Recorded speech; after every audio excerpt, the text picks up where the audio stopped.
Nessa oitava aula, iremos realizar a introdução a concepções e a metodologia da educação popular, em processos de organização comunitária e economia solidária na agricultura urbana e periurbana. Antes de começarmos nossa aula, vamos conhecer a ministrante. Para a aula de hoje, convidamos Helena Felipe Barros, professora da Universidade Federal do Rio Grande do Norte, pesquisadora do projeto de agricultura urbana e periurbana, apresentando a introdução às concepções e metodologias da educação popular em processos de organização comunitária na agricultura urbana e periurbana. Bons estudos! Muito bem. Então, boa tarde, bem-vinda, Helena. Com você. Boa tarde, gente querida. Que alegria estar com vocês nesse final de tarde. Hoje aqui um dia de sol, muito agradável. Estou muito feliz de participar desse projeto, que é um projeto muito rico do ponto de vista da sua potencialidade. Né? A gente não vai fazer ou propiciar a organização de hortas. A gente vai fazer muito além disso. Né? Então, eu estou muito contente com essa oportunidade que a gente está tendo de aprendizado coletivo e também de fomentar nessas comunidades a organização política coletiva a partir do trabalho de base. Né? Então, a gente vai bater um papo a partir das experiências que a gente tem. Né? É claro que a gente está amparado aí em alguns autores, eu vou citar alguns autores durante o meu diálogo com vocês, mas ele é também um retrato de tudo que a gente já vivenciou. Então, eu não estou aqui para dar aula nem dizer como deve ser feita né, como deve ser feita a organização de cada comunidade, de cada horta, mas eu quero dialogar com vocês, inclusive, da experiência que vocês já têm, né? Partindo do princípio de que a gente vai se construindo aí juntos e juntas, né? Então, eu estou bem contente, né? Quero pedir desculpas a vocês que hoje não tem slide, viu, minha gente? Aquele negócio bonito que os professores que me antecederam fizeram, viu, Celso? Roberto disse que eu já começo tendo um ponto a menos, já vou ser reprovada, porque eu não fiz slide. Eu não tenho nem paciência para fazer esse negócio. Como eu trabalho muito com a educação popular, inclusive na sala de aula, eu não tenho nem paciência de fazer slide. Então, eu peço desculpas a vocês, mas a gente vai tentando aí fazer. Eu vou ficar concentrada no roteiro que eu fiz, eu não vou ficar vendo a sala. Então, Dudinha, Roberto, Helenice, vocês vão dando um toque aí, tá? Eu não vou ver chat, também não vou conseguir ver quem levanta a mão. Qualquer coisa vocês podem interromper e a gente vai ampliando o bate-papo. Certo, gente querida? Então, eu quero dedicar essa aula, né, a todas as meninas do Brasil, né, que estão sendo violentadas pelo Estado, pelo Legislativo Federal, com o PL 1904, que dispõe sobre a gravidez infantil. Né? Então, é um absurdo o parlamento querer decidir sobre nossos corpos quando essa decisão só cabe às mulheres. Então, a saúde reprodutiva, ela deve ser uma política pública ampla que garanta a segurança e a vida saudável de meninas e mulheres. Né? Então, avança sobre o Congresso Nacional pautas ultraconservadoras que incidem sobre direitos já conquistados, como é o caso da lei do aborto legal. Então, nós resistiremos, né? Não aceitaremos a imposição do Estado, dos parlamentares, dos juízes, da igreja, dos fundamentalistas, dos conservadores. Não decidimos, essas pessoas não decidem sobre nossos corpos, somos nós que temos essa decisão. Nenhuma mulher, nenhuma criança, nenhuma pessoa que gesta deve ser presa, punida, maltratada, torturada, humilhada por ter feito um aborto. Então, como diz uma frase que eu li esses dias nas redes sociais, não é? De uma feminista, de uma companheira feminista, ela escreveu: é desesperador ser mulher em um país onde a punição para a vítima pode ser maior do que a punição do estuprador. Então, não ao PL 1904, criança não é mãe. Então, com esse desabafo indignado de resistência, mas de luta, a gente inicia o nosso bate-papo hoje, porque esse tema também tem a ver com a vida em comunidade, com a vida nesse país. Então, meu boa tarde para vocês, com muito carinho, é um boa tarde também de luta e resistência. Emocionada. Né? Então, o tema que a gente vai tratar, né, que a gente vai dialogar aqui, organização comunitária e educação popular, fortalecendo o trabalho de base na agricultura urbana e periurbana, né? Então, a gente parte do entendimento de que a organização de cada horta comunitária, ela deve ser um processo coletivo que leve o grupo a refletir sobre seu território, sobre seus problemas, suas potencialidades, articulando aí vida comunitária, segurança alimentar e nutricional, capacitação técnica para cultivar essas hortaliças e, consequentemente, aliado a isso, somando a isso, a organização política desses grupos. A gente não pode ter uma horta só pela horta, mas a horta ela pode ser um espaço potencializador de organização comunitária, de organização política na luta por direitos, né? E aí, nesse sentido, a metodologia que a gente deve utilizar, não é? Ela deve levar em conta os saberes que essas comunidades já elaboraram, que elas já produziram, as práticas agrícolas que essas comunidades desenvolvem, a relação com a terra e com os recursos naturais que essas comunidades têm, né? É importante destacar que o projeto que se desenvolverá nesses locais, né, tendo horta ou não tendo horta, né, porque às vezes a horta já quando não tem, mas é uma demanda latente, não é?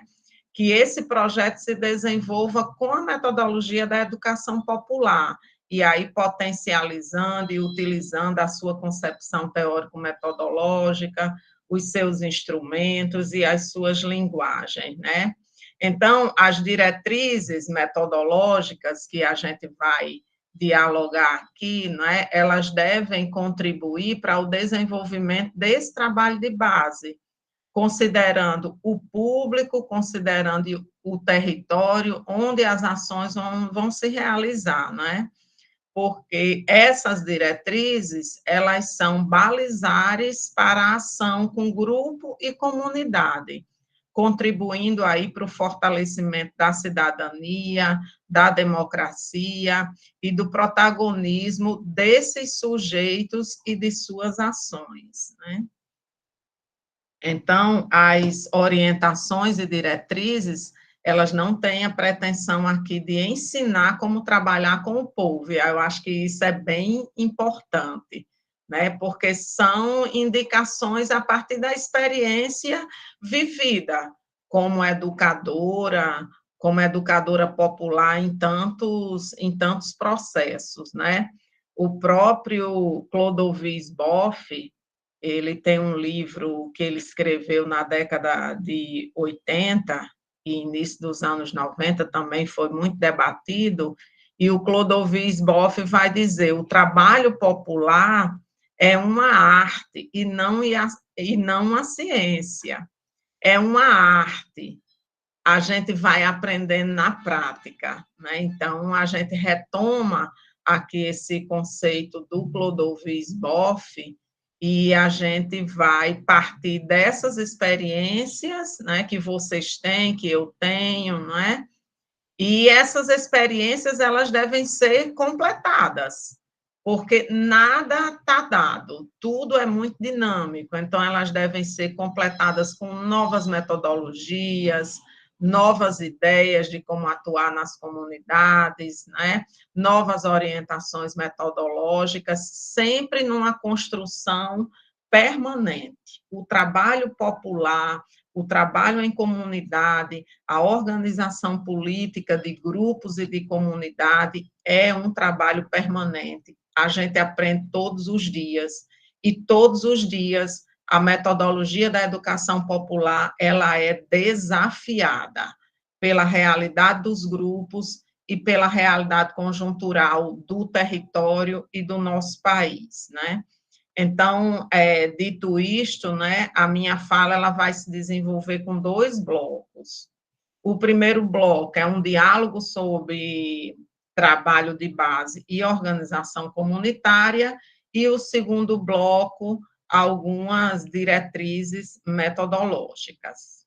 Certo, gente? Tudo bem? Não sei nem como é que está a sala, que eu não estou nem olhando para a sala, né? Então, quando a gente fala em organização comunitária, a gente está se referindo à construção de um sujeito coletivo que reflete sua realidade, que luta por direito. Mas essa tarefa ela não é fácil, ela não é fácil.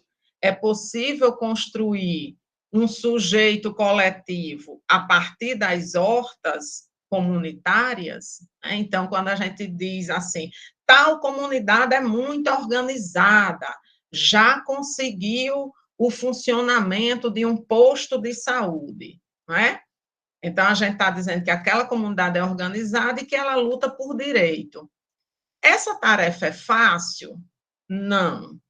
É possível construir essa organização a partir da horta? É possível, mas também é muito desafiador. É potente e é transformador. Transformador para a comunidade e transformador para os agentes educativos que vão atuar nas hortas comunitárias, né? Então, é possível. A organização coletiva e comunitária significa, em primeiro lugar, que as pessoas não estão sozinhas, não podem fazer nada sozinha. Como diz o próprio Paulo Freire, né, que é o nosso grande orientador, nosso grande mestre no trabalho comunitário. Paulo Freire vai dizer: nos construímos em mutirão, ou seja, a gente não está sozinho e a gente não consegue se construir sozinho. A gente só se constrói com o outro, com a outra, que vive a nossa realidade, né? A gente se constrói com os nossos iguais. É o sentido de comunidade, comum unidade. Mas essa comum unidade não significa que não tenha problema, que não tenha disputa, que não tenha contradição, que não tenha divergência interna, externa e interna, não é? Essas divergências, elas permeiam a realidade e a vida cotidiana, né? Mas há a possibilidade da gente construir consensos e alternativas para resolver os nossos problemas comuns, né? Porém, nas comunidades, a gente vai encontrar todo tipo de narrativa, discurso e prática social. E essas narrativas, discursos e práticas sociais, elas estão permeadas por ideologias dominantes, né? Pode ser uma narrativa, um discurso conservador, patriarcal, racista, LGBTQI-fóbico, né? Meritocrata, alienante, né? Mas a gente também vai encontrar narrativas do cotidiano que fazem uma relação, de certa forma, crítica sobre a vida real. As pessoas costumam falar do seu trabalho árduo, da sua luta pela sobrevivência, dos preços dos alimentos, as doenças que surgem na comunidade, falam sobre a ausência ou a pouca efetivação de políticas sociais, de equipamentos públicos. As pessoas falam da pobreza, do ônibus que demora, da fome, da desesperança. Mas, mesmo assim, há nas comunidades uma capacidade muito grande de resiliência e de reinventar a vida nesse descompasso da vida real. E aí vai caber a essas equipes que vão trabalhar nas hortas, né, fazer esse confronto dessas narrativas, dessas práticas sociais, para ir construindo práticas mais solidárias, mais humanas e mais democráticas, né? Esses aspectos, né, ideológicos, sociais, políticos, econômicos, culturais, né, eles devem ser trabalhados na comunidade para fins de construir uma leitura crítica dessa realidade. E, lógico, num futuro, construir a própria consciência de classe trabalhadora. Esses dois elementos, leitura crítica da realidade, consciência de classe trabalhadora, são exatamente os elementos que vão facilitar e são elementos essenciais para o processo de organização política coletiva. As famílias que vivem nessas comunidades, elas têm uma consciência do seu cotidiano, da sua existência, e, de certa forma, elas vão fazer as devidas articulações para entender que situação é essa de vulnerabilidade que elas vivem. Daí é fundamental debater a realidade e questionar qual é a comunidade que temos, qual é a comunidade que queremos. E aí, essa organização política, ela se constrói com o trabalho de base. Inclusive, eu coloquei um livro, que é um livro muito bom, é referência para todos nós que trabalhamos em comunidade, que é o livro de Ranulfo, né? Ranulfo Peloso. O nome do livro é Trabalho de Base, está lá na pasta. Vocês podem ler depois, com tranquilidade. A equipe de cada horta pode se reunir para ler junto, discutir, certo? E o material que a gente está preparando, Roberto, vai dar muitas dicas metodológicas para vocês fazerem esse trabalho comunitário e essa organização comunitária, inclusive da experiência que vocês têm também, não é? Então, nessa obra do Ranulfo, Trabalho de Base, e outros materiais que a gente tem, inclusive material que a própria escola Quilombo dos Palmares acumulou no trabalho de educação popular e organização comunitária no Nordeste, a gente reuniu aqui alguns elementos importantes desse trabalho de base, né? Só fazendo um parêntese, a Escola Quilombo dos Palmares, para quem não conhece, é uma organização fundada na década de 80 por militantes de esquerda, militantes de partidos políticos e de movimentos sociais, educadores de base, de comunidades, muitos educadores vindo da experiência das comunidades eclesiais de base, e essa organização tem sede em Recife, atua em todo o Nordeste e fomentou a formação de uma rede de educadores populares do Nordeste, da qual eu faço parte, educadores e educadoras populares do Nordeste. Todos os anos a gente realiza o curso de formação de educadores e educadoras populares do Nordeste, inclusive, né, com apoio da Inicis, que é a incubadora que eu e Roberto coordenamos na UFRN.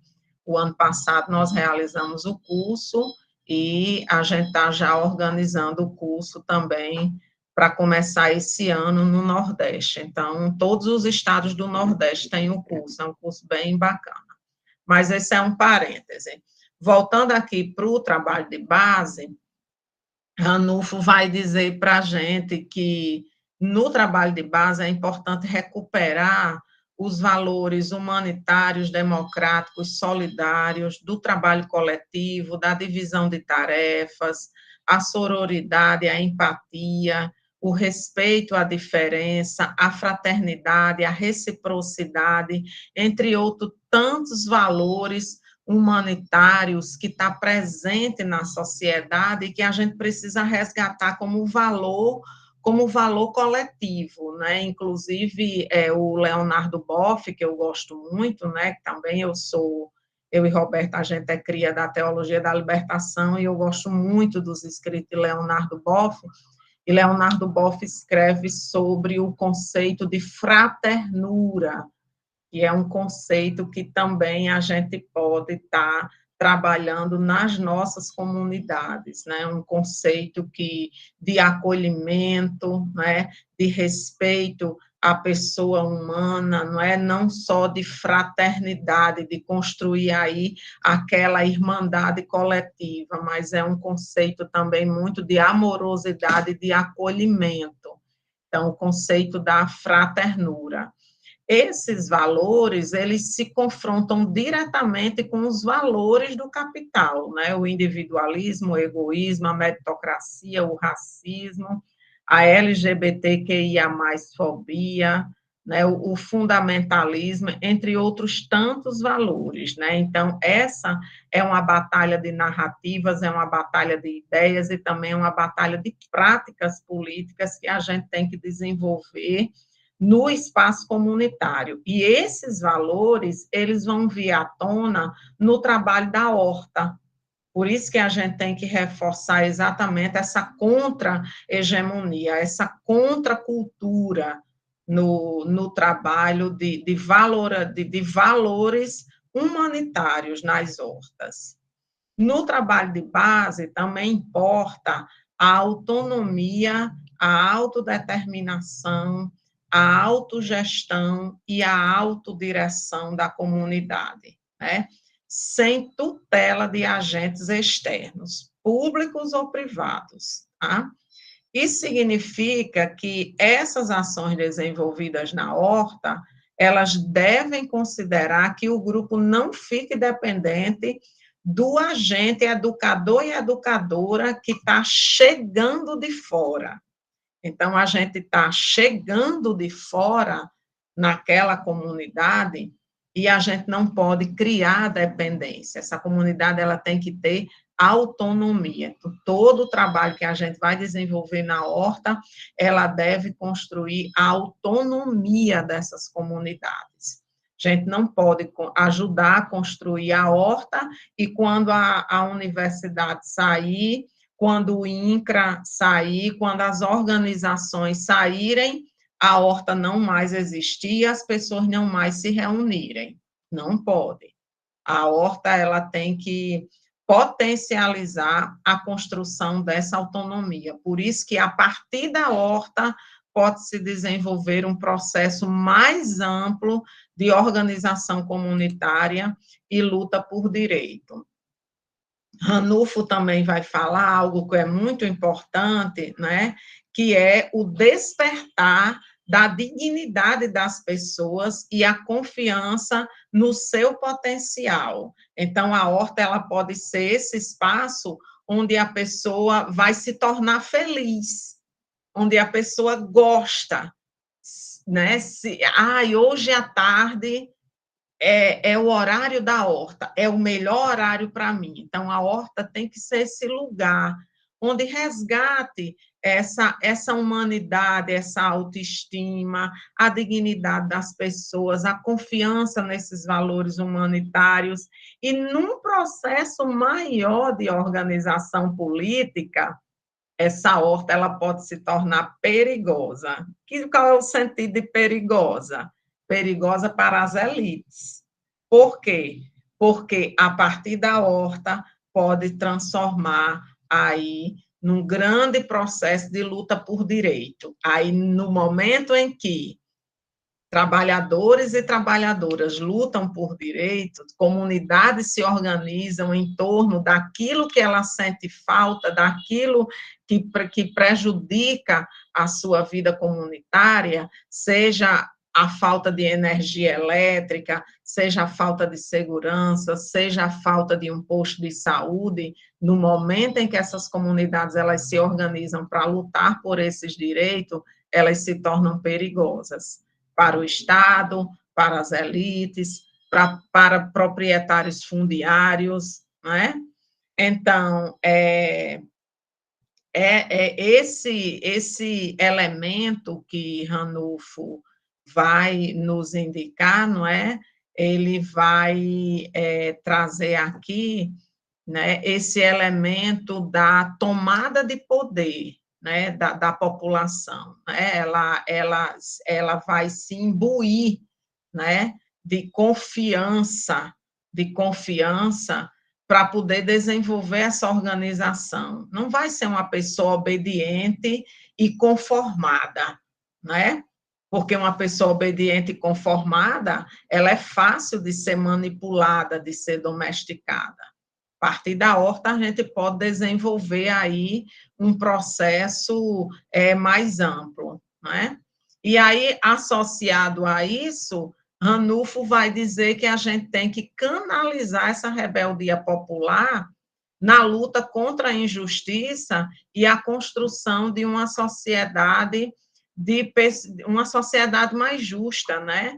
Onde a produção, distribuição e consumo seja orientado pela lógica da solidariedade, e uma solidariedade de classe, não é uma solidariedade piegas, é uma solidariedade de classe, ela vai mais além, não é?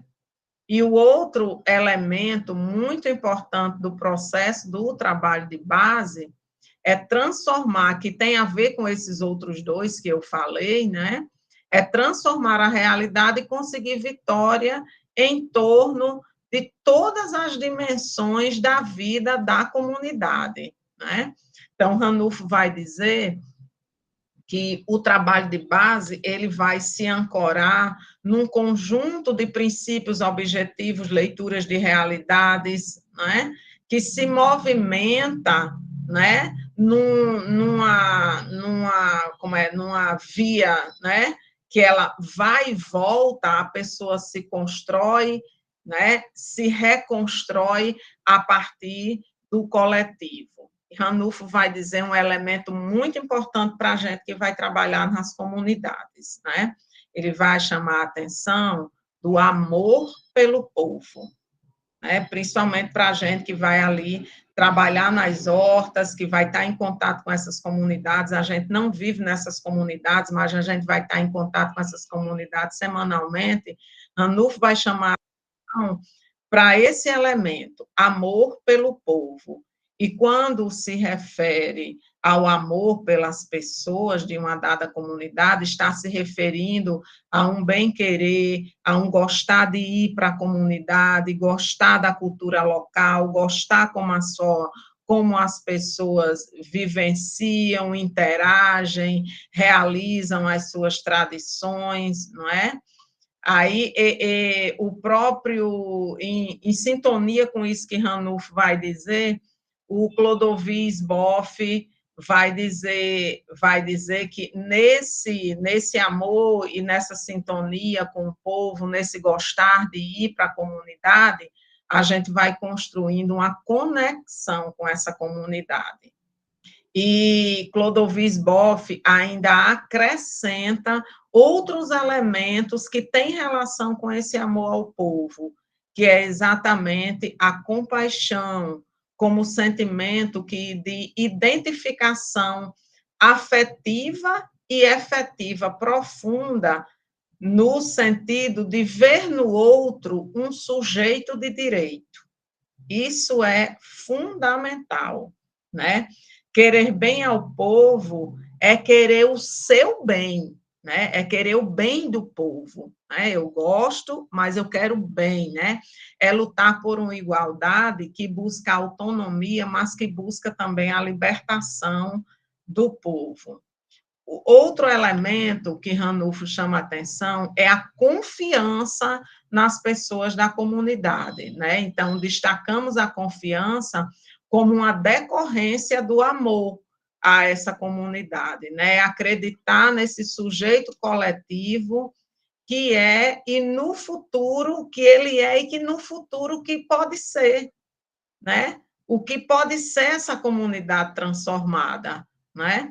O que pode ser esse processo educativo que a gente vai desenvolver na horta, que pode levar a outras coisas melhores ainda nessa comunidade, né? Então, como Paulo Freire afirma, né, a educação popular, ela é um ato essencial de amor. Então, a confiança leva ao desenvolvimento de um trabalho de crescimento das potencialidades da comunidade e do grupo, né? No caso aqui, do grupo da horta, a partir da sua sabedoria, ou seja, confiança na palavra, no conhecimento acumulado, na sabedoria popular e ancestral dessa comunidade, né? E na capacidade de mudança. E o último elemento que Ranulfo chama a atenção para a gente é o respeito à liberdade do grupo e dessa comunidade. E quando se refere ao respeito à liberdade, estamos tratando da capacidade de ouvir com atenção, de respeitar as histórias e opiniões dessa comunidade, mesmo que tenha conteúdo conservador. Conhecer os rituais, os costumes, a cultura local, lógico que poderá fazer críticas, né? Lógico, né? Mas as críticas, elas devem vir com a reflexão que questione esses posicionamentos conservadores e essas narrativas, né? Mas que deve ser de forma respeitosa, lógico, né?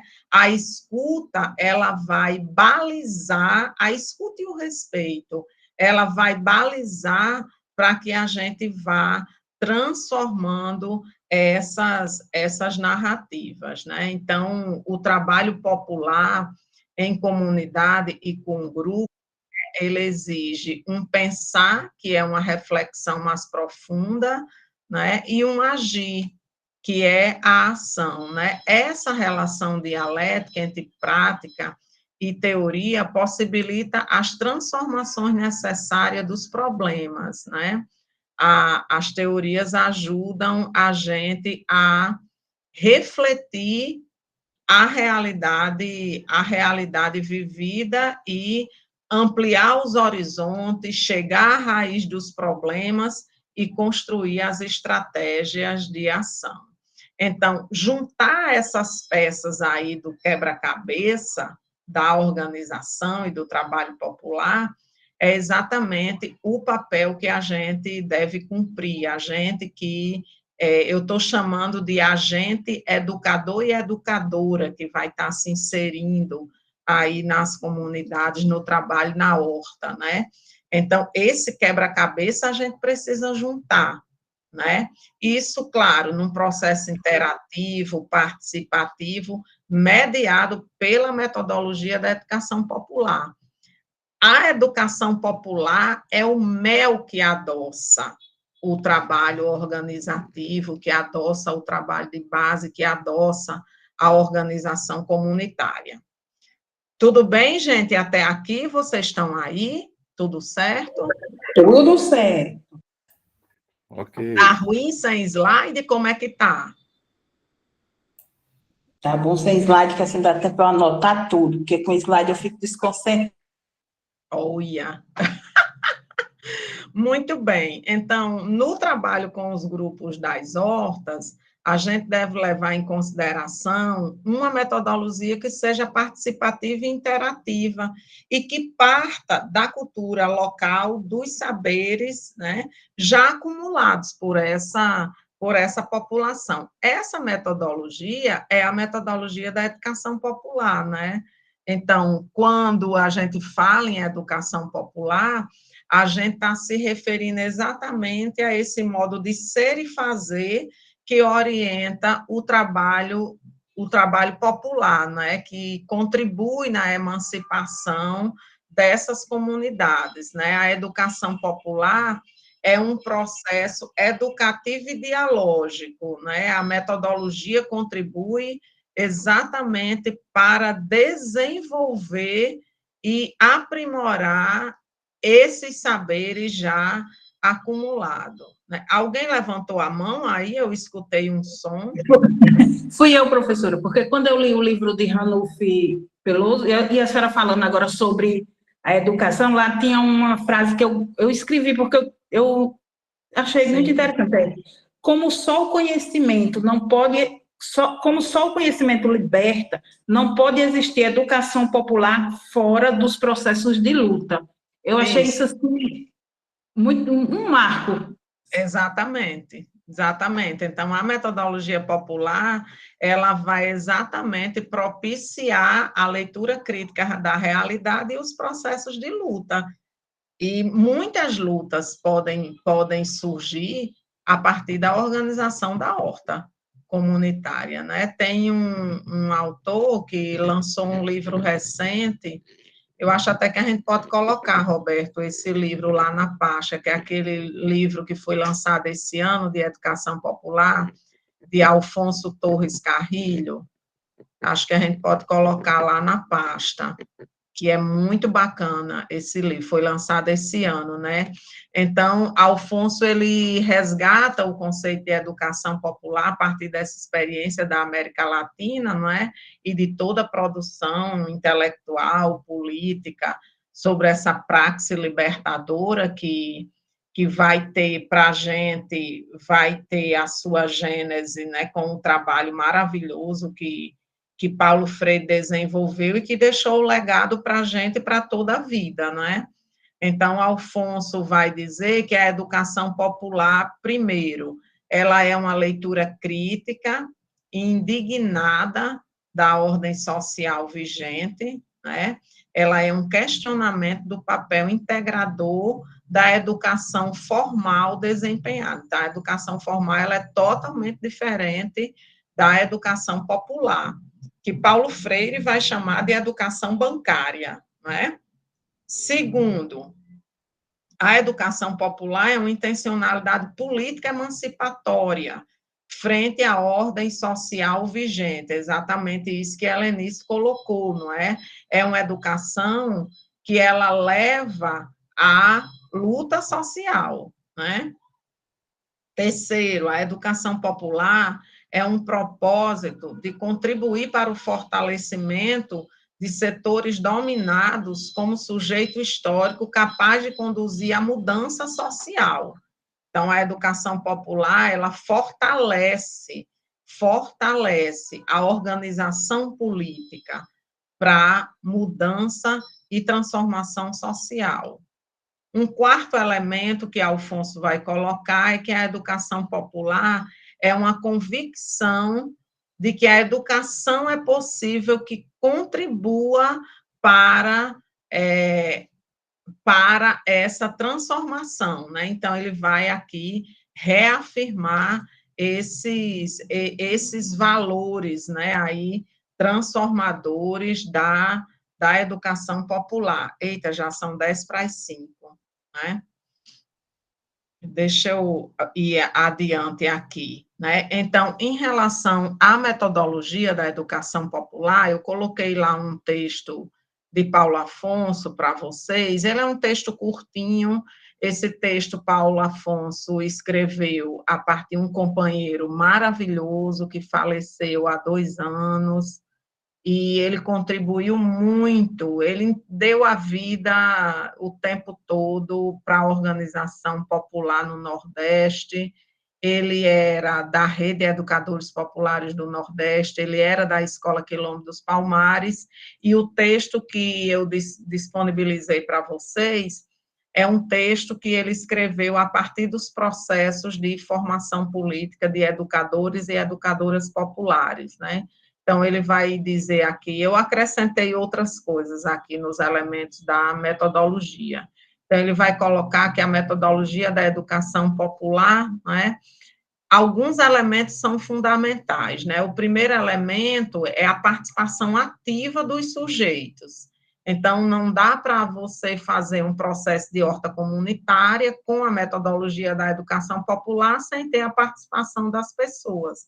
Então, a participação na palavra, no gesto, na reflexão, na ação, essa participação, ela conduzirá à construção coletiva do conhecimento, a partir do saber acumulado por cada pessoa, né? Cada pessoa que está na horta. E aí chama atenção para o segundo elemento, que é a construção coletiva do conhecimento, né? Então, Paulo Afonso vai destacar a construção coletiva, mais do que um puro conhecimento, deve produzir saberes e valores, a maior intimidade possível entre o que se conhece, o que se sente e o que se vive.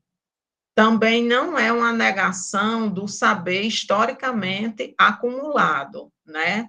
Então, a construção coletiva do conhecimento vai primar pelo resgate e valorização daquilo que cada um e cada uma já acumulou, do que já leu, do que já viveu, do que já se experienciou, do que já trouxe, né?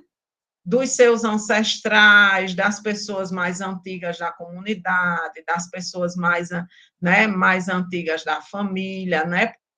Conhecimento e o saber, ele vai passando de geração para geração. Então, quando você socializa tudo isso da vivência, do conhecimento acumulado, e, lógico, do conhecimento científico, que também vai estar presente, a gente vai estar construindo coletivamente um novo conhecimento, né?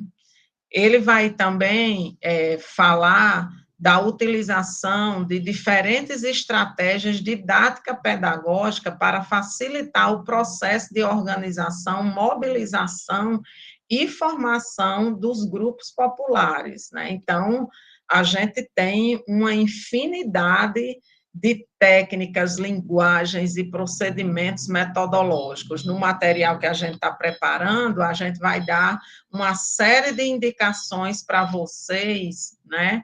Exatamente dessas técnicas, dessas linguagens, desse procedimento. As próprias bolsistas da Inicis contribuíram muito para preparar uma parte final do material, que é exatamente indicação de música, de vídeo, de podcasts, de cordel, né? Uma série de coisas que vocês podem utilizar. Então, a metodologia da educação popular, ela vai ter essa infinidade de linguagens que vocês podem usar com o grupo da horta, não só para discutir solo, eita, meus amigos aí da agronomia estão aí, né? Mas para discutir solo, para discutir agroecologia, mas também para discutir a vida da comunidade.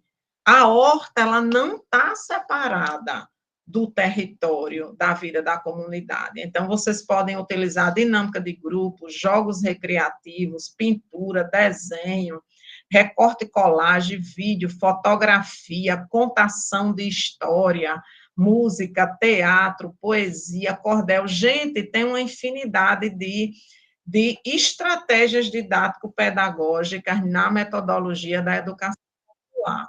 Agora, a gente chama a atenção, não é, para a utilização dessas estratégias didático-pedagógicas. Por exemplo, as dinâmicas de grupo, né? A gente, às vezes, está em alguma atividade que o povo está assim, querendo dormir, aí diz, fulano, faça aí uma dinâmica para o povo acordar, não é? Então, a dinâmica de grupo, ela, primeiro que ela não é uma brincadeira. Todo mundo diz, fulano vai fazer primeiro uma brincadeira, depois a gente começa a reunião. Não, está tudo errado. A dinâmica de grupo, ela faz parte, é uma estratégia didático-pedagógica que faz parte do processo de construção coletiva daqueles sujeitos, tá? Ela não é algo à parte, ela tem objetivo, ela tem material, ela tem um tempo, ela deve ter ela tem uma dinâmica, deve preparar o local para realizar a dinâmica, tem que ter o domínio, ela tem que ter início, meio e fim, né? Então, muitas vezes a gente não trabalha as dinâmicas como elas devem serem trabalhadas, como uma estratégia pedagógica, né? Então, a gente tem que ter muito cuidado. E aí tem uma outra companheira muito querida, que é a Luciene Lima, também da Rede Educadores, né? Ela vai chamar atenção para esses recursos pedagógicos da metodologia da educação popular. E aí ela vai dizer: temos que ter cuidados essenciais na nossa prática educativa para evitar o dinamismo, ou seja, a utilização de uma técnica pela técnica, né? Porque isso pode até gerar conflito no grupo. E também não garante a consecução dos objetivos, nem fortalece a organização popular. Então, a gente deve usar as ferramentas, as linguagens, essas estratégias político-pedagógicas, né, de forma adequada, adequada ao contexto, adequada ao grupo, adequada à comunidade, adequada à cultura local, né, e adequada ao espaço, inclusive, né? Eu gosto de contar uma história de um evento que passou comigo em uma dinâmica que diz exatamente isso. A dinâmica não era adequada ao local. A gente foi, eu e outra companheira que estávamos coordenando a atividade, a gente foi trabalhar com os 4 elementos da natureza. Só que a gente estava em um auditório fechado com ar-condicionado. Quando a gente colocou o elemento fogo, o fogo subiu. Ninguém lembrou da combustão. Está vendo aí como é perigoso usar a dinâmica sem adequá-la ao local? Então, dinâmica de grupo é algo que precisa ser estudado. A gente quase tocava fogo no auditório. Olha aí a presepada. Tá vendo, minha gente? Outro elemento importante da metodologia da educação popular são as místicas. Acho que todos vocês já vivenciaram aí algum espaço de mística, né? A mística, ela tem sido uma estratégia metodológica dos grupos populares, inclusive muito antiga, viu, gente? A gente conhece a mística da experiência do MST, né?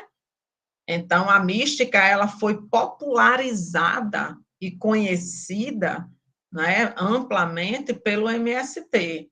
Mas a mística é um recurso metodológico, pedagógico, muito importante, que vem desde a década de 50, desde a década de 50. As ligas camponesas já faziam mística, as comunidades eclesiais de base na década de 70, né, 1970, realizavam místicas com profundidade, né?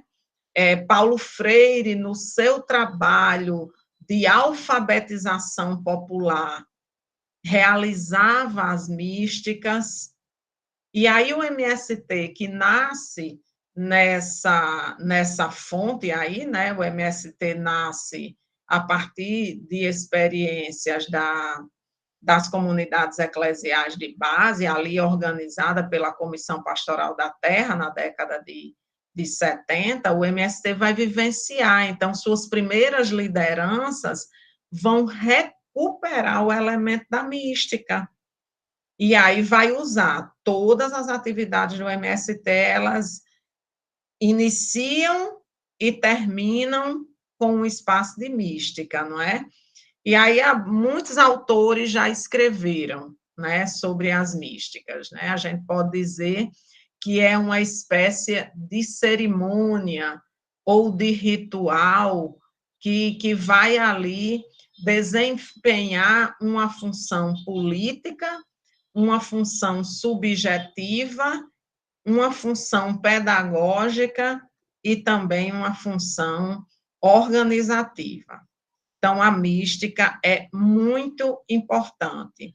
E ela deve ser realizada com base no tema do evento, a partir de algum acontecimento da conjuntura, né? Com a valorização de pessoas e grupos, para trazer a memória dos nossos ancestrais, né? E elas utilizam os mais variados elementos. Você pode fazer mística com música, com bandeira, com boné, com os elementos da cultura local, com objetos de artesanato, com tecido, enfim. Tem uma infinidade de elementos para você construir a mística. E esses elementos, eles são bem importantes no trabalho das hortas, tanto o elemento, né, os recursos didáticos pedagógicos das diversas linguagens da educação popular, as dinâmicas de grupo e as místicas, né? Então, outro elemento importante, né, outra estratégia da metodologia da educação popular importante, que Paulo Afonso vai chamar a atenção, é para a vivência de relações horizontais entre o educador, a educadora e a comunidade e o grupo. Então, a gente vai estar numa comunidade e a nossa atitude deve ser uma atitude permanente de diálogo com essa comunidade, com esse grupo da horta, né? Num procedimento cotidiano que leve a relações interpessoais de fraternidade e de respeito, né? Então, o educador e a educadora popular, ela deve construir essa relação horizontal, né? Não é uma relação hierárquica de mando. Ah, o agrônomo chegou, vai orientar aqui o trabalho com o adubo, o agrônomo é que sabe das coisas. Não, a relação ela deve ser horizontal, né? A relação ela deve ser respeitosa, inclusive o técnico agrícola, o agrônomo, enfim, que for trabalhar na horta, vai exatamente recuperar o que essa comunidade já sabe de trato, né, com a terra, né, e com os recursos naturais disponíveis na comunidade, né? Então, a vivência dessas relações orientais, elas são fundamentais, né?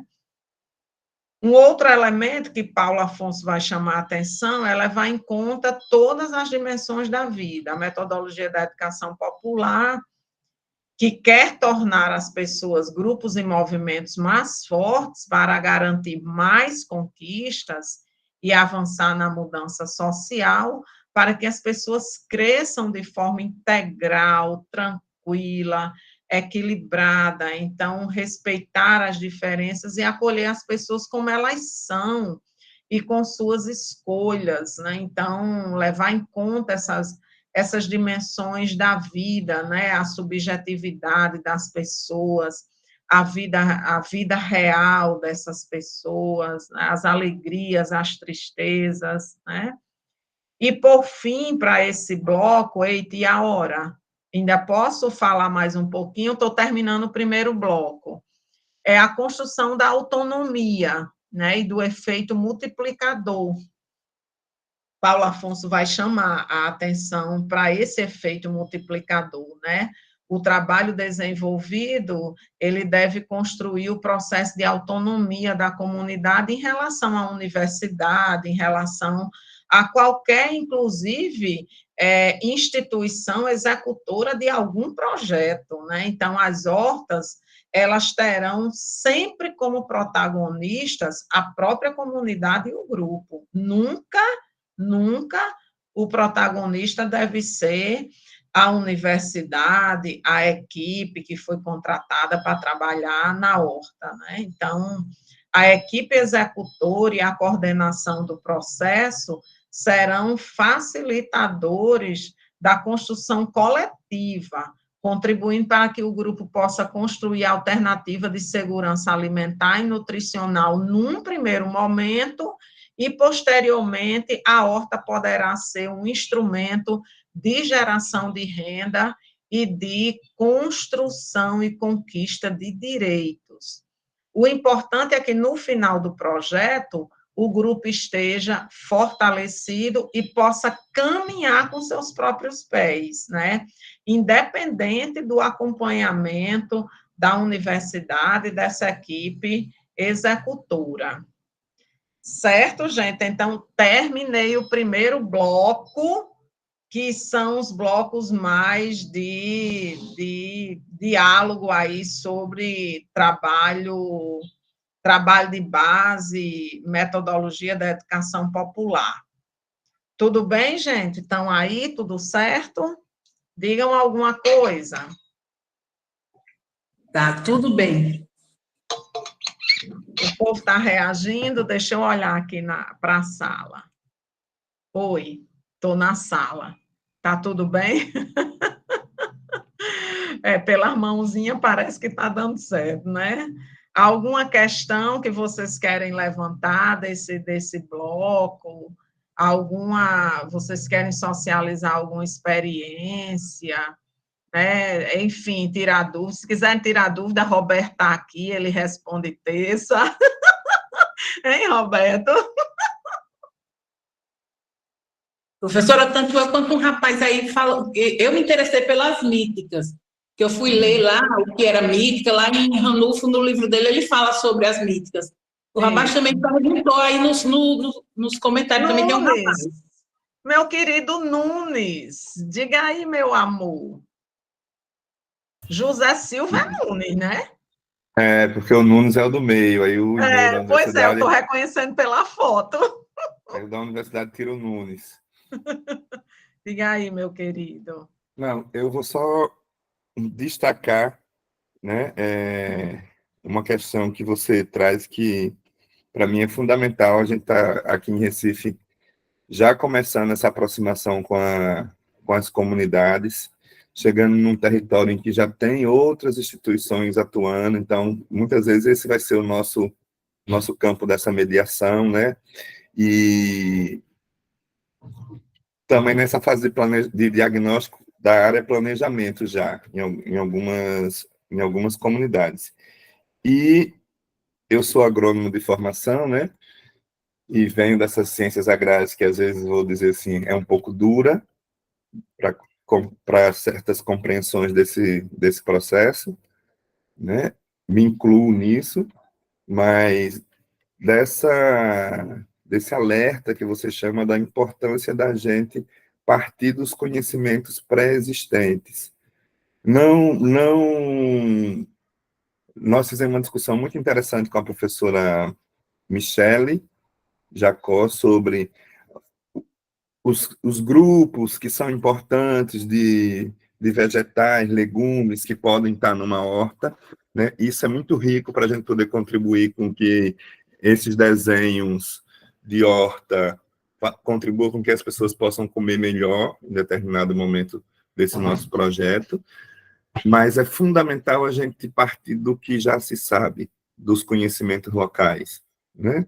Muitas dessas pessoas que estão em residenciais, em bairros mais periféricos, que a gente vai trabalhar, já tem um saber fazer, seja do seu trabalho, muitas vezes em sítios, fazendas, na sua própria produção, na infância tiveram relação, viveram no sítio, migraram para a cidade já depois de grande, ou mesmo na própria cidade já fazem nos seus jardins, nos seus pequenos quintais, nas suas varandas.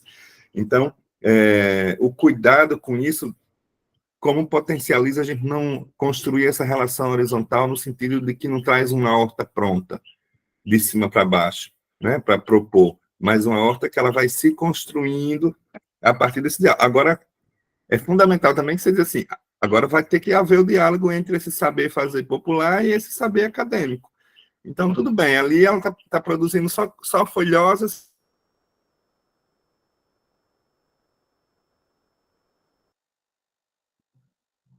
Eita, Nunes, acho que, será que foi a internet dele? O microfone dele está aberto.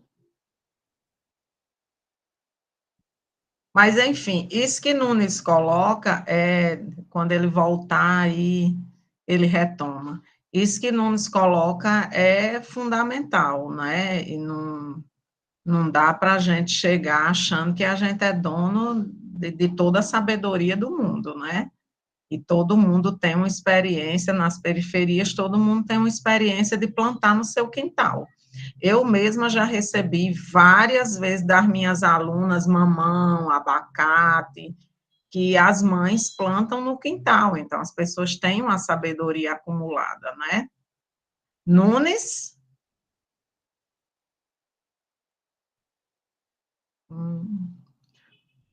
Eita, ele saiu agora. Posso ir para a segunda parte, Roberto? E no final eu falo das místicas, viu, Caio? Posso ir para a segunda parte já, Roberto? Roberto está comendo uma bolachinha com café, tá na hora, rapaz, do café. Todo mundo pega aí um cafezinho e traga aí para a mesa, porque agora eu vou começar a segunda parte. Tá bom, amigo? Quer acrescentar alguma coisa da primeira parte, amigo? Além do cafezinho e da bolacha? Esse meu parceiro é show, só porque eu não estou aqui nem com café, nem com bolacha, só com a água. Muito bem, Você é bora rochar. feliz que tem água, porque normalmente aí nem água tem. Amigo, tem água, viu, esse mês?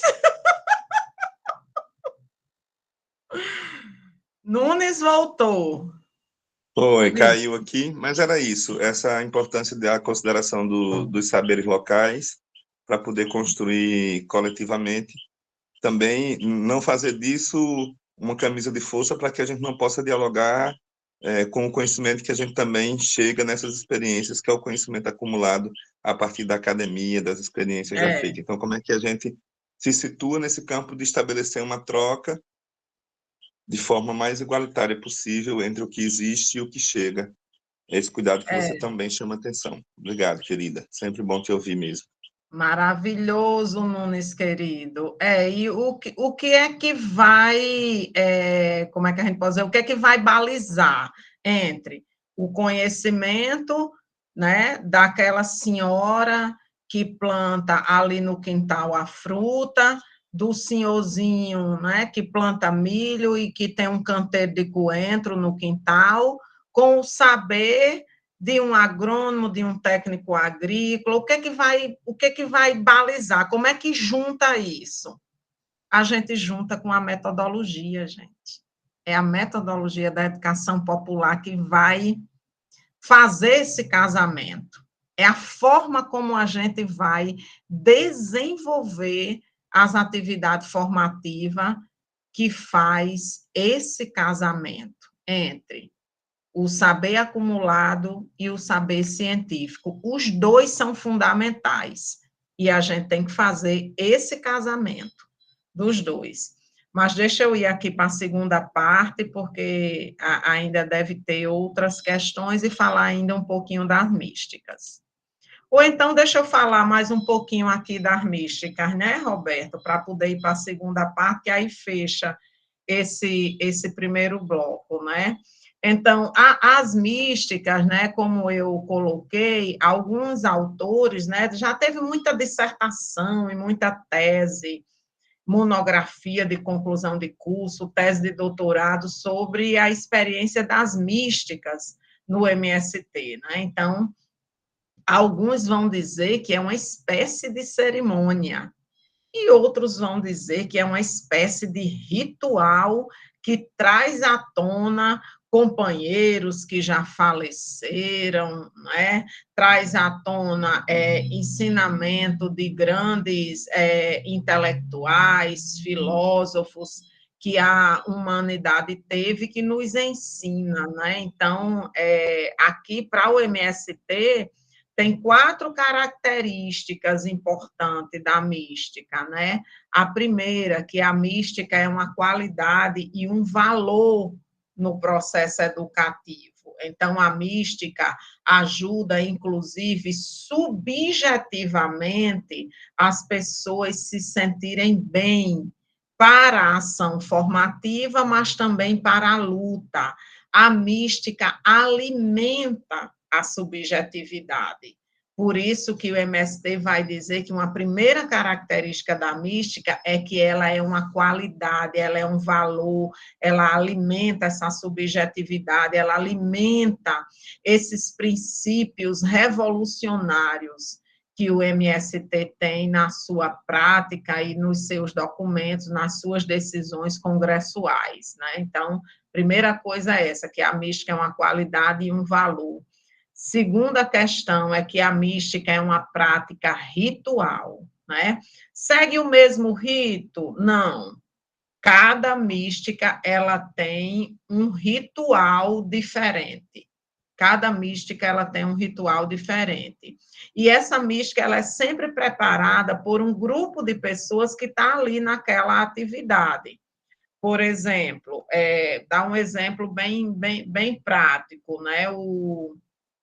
Está se fazendo um trabalho de formação política sobre a luta pela terra no Nordeste. Então, todas as místicas têm que estar ligadas aos objetivos dessa formação. Então, um dia a mística vai recuperar a memória de Margarida Alves, que foi assassinada no Maranhão, na luta pela terra. Então, recupera a história dela, faz todo um ritual em torno da vida e da ação política de Margarida. Outro dia, da formação sobre luta pela terra, o MST, na mística, recupera a força do acampamento da lona preta, a força da lona preta, não é? Que é um conceito político para o MST, né, a lona preta. Então, o ritual é um ritual que ele é sempre diferente, ele não segue um passo a passo rígido, né? Então, cada ritual, ele é uma prática diferente, mas sempre com um cunho político e associada aos objetivos da atividade, né? A mística, para o MST, a terceira coisa, ela é um princípio organizativo, então ela está na organização. O MST inicia e termina todas as suas ações com mística.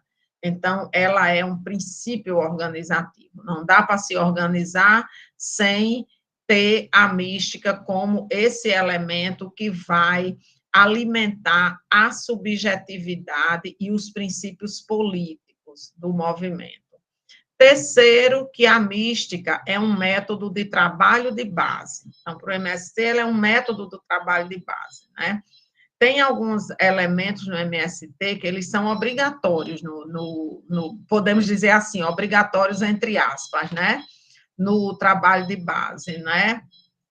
O hino, a mística, a camiseta, o boné, são elementos políticos que estão diretamente associados ao método do trabalho de base. Então, todo militante sabe que vai ter um debate sobre reforma agrária e o governo Lula. Então, todo mundo chega cedo, porque antes do debate tem a mística.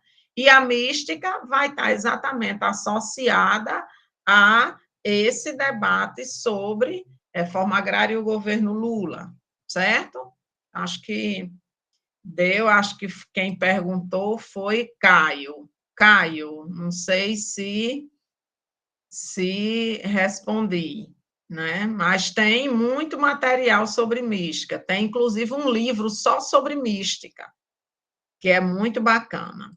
Então, deixa eu voltar aqui agora para a segunda parte da minha fala, que eu estou chamando de diretrizes metodológicas para a atuação nas hortas, né? Então, eu fiz um bloco, né, sobre chegando na comunidade, né? Então, chegando na comunidade, conhecimento e construção coletiva da realidade, né? Então, a primeira ideia, né, é construir a identidade desse grupo da horta, né? Então, considerar no trabalho com as hortas a construção da identidade desse grupo, quem somos e como vivemos, né?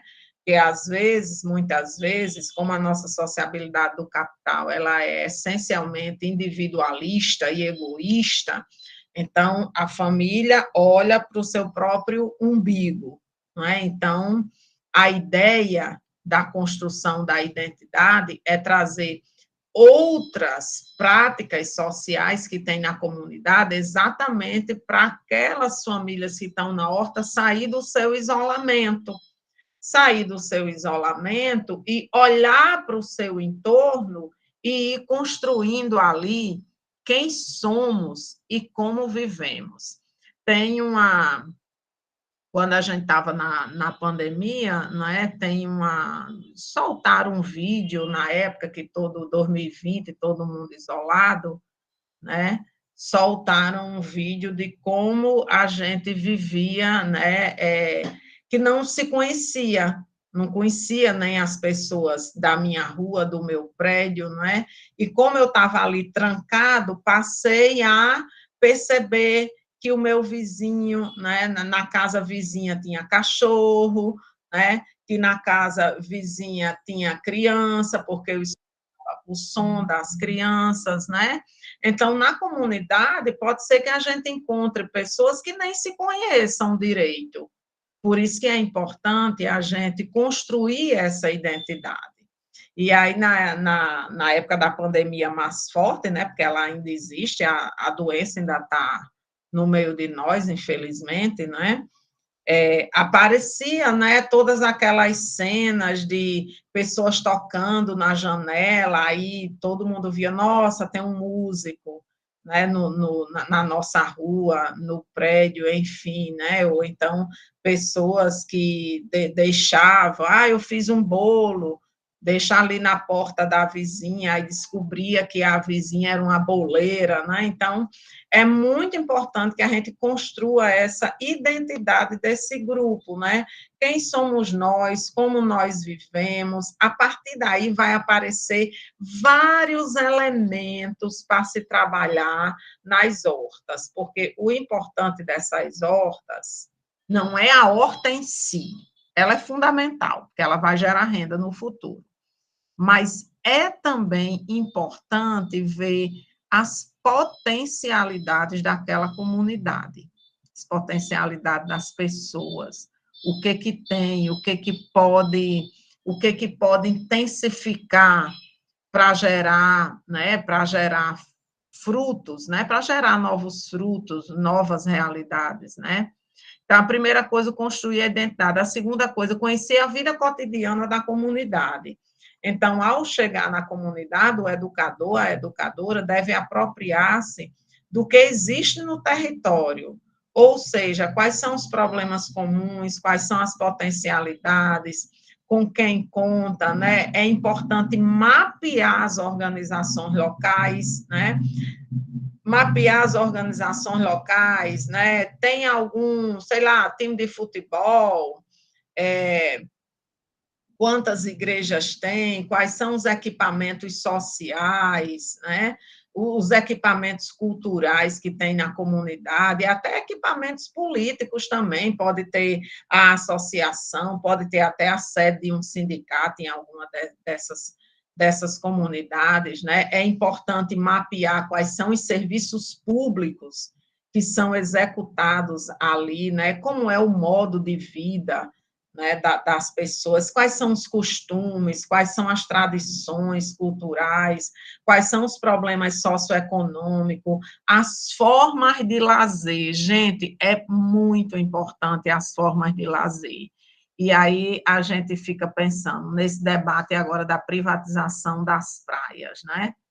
A praia é a forma mais democrática e como mais democrática e socializada de lazer entre as comunidades mais pobres, né? É o lazer mais prazeroso que a gente tem. Então, quais são as formas de lazer? É importante a gente mapear na comunidade, né?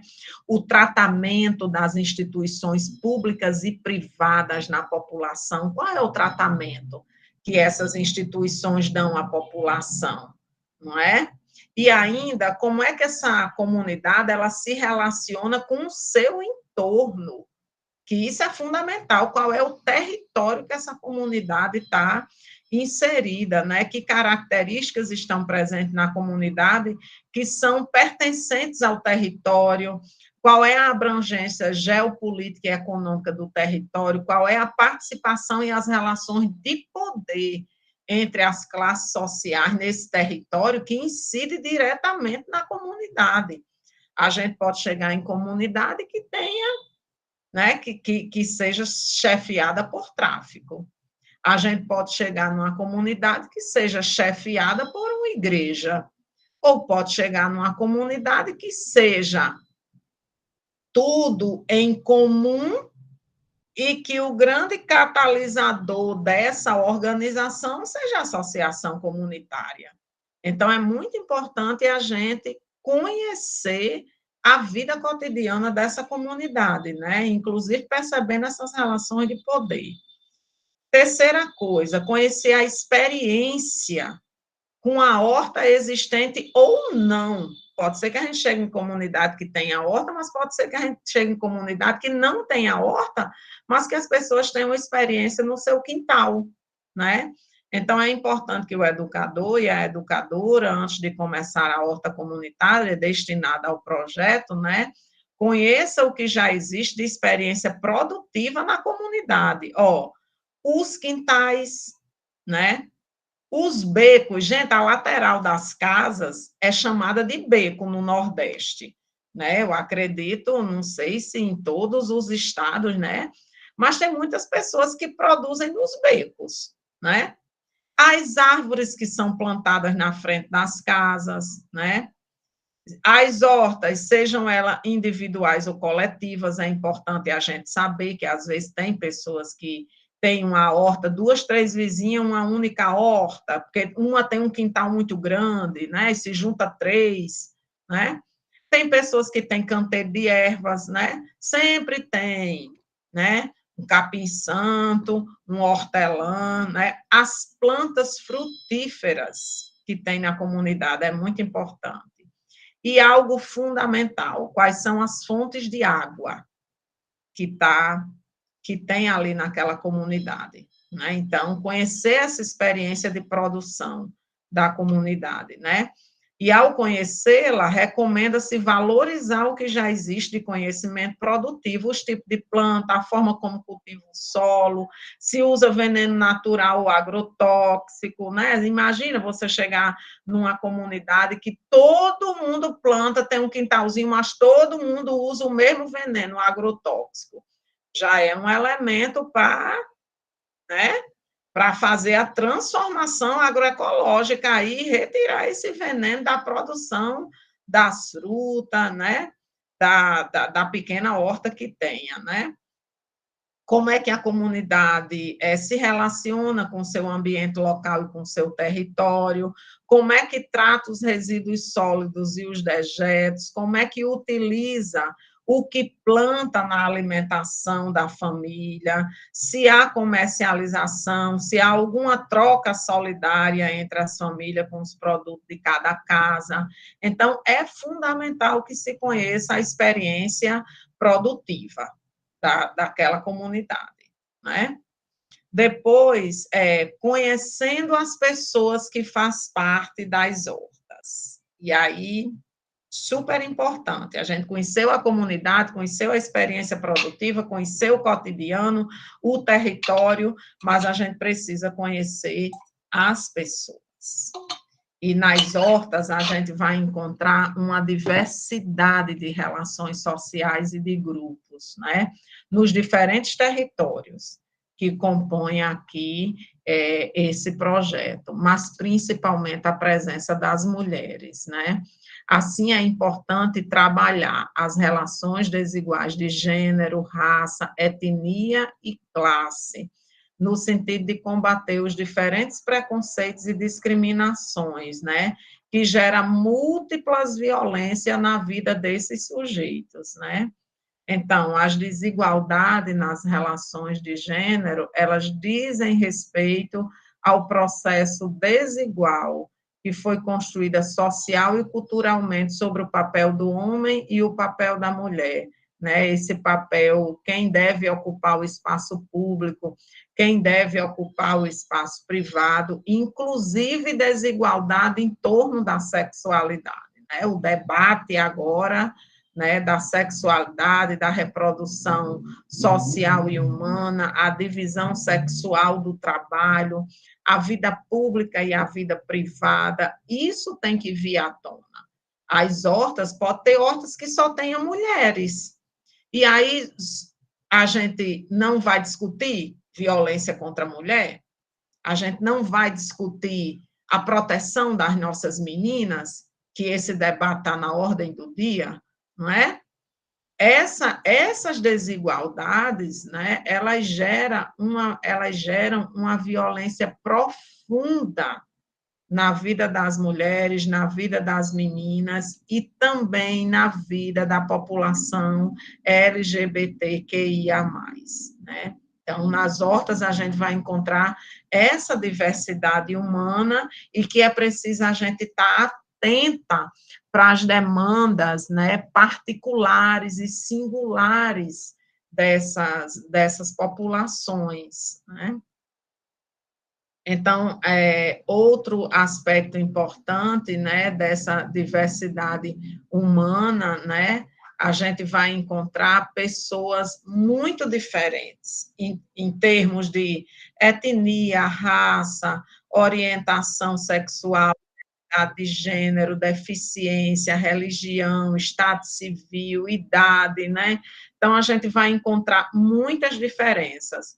Elas devem ser respeitadas, acolhidas, valorizadas e potencializadas, para a gente poder fortalecer esse grupo, né?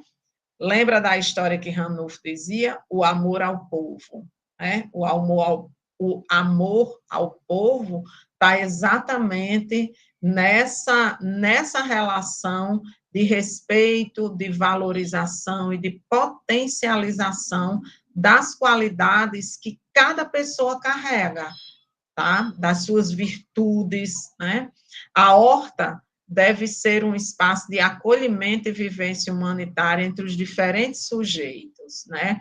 Deve ser aquele ambiente onde as pessoas vão para aprender, plantar, colher, se nutrir, cantar, ensinar, mas também é esse local de afeto e de reafirmar os valores mais nobres da solidariedade, da sororidade, da generosidade, da alegria, da cidadania, da democracia.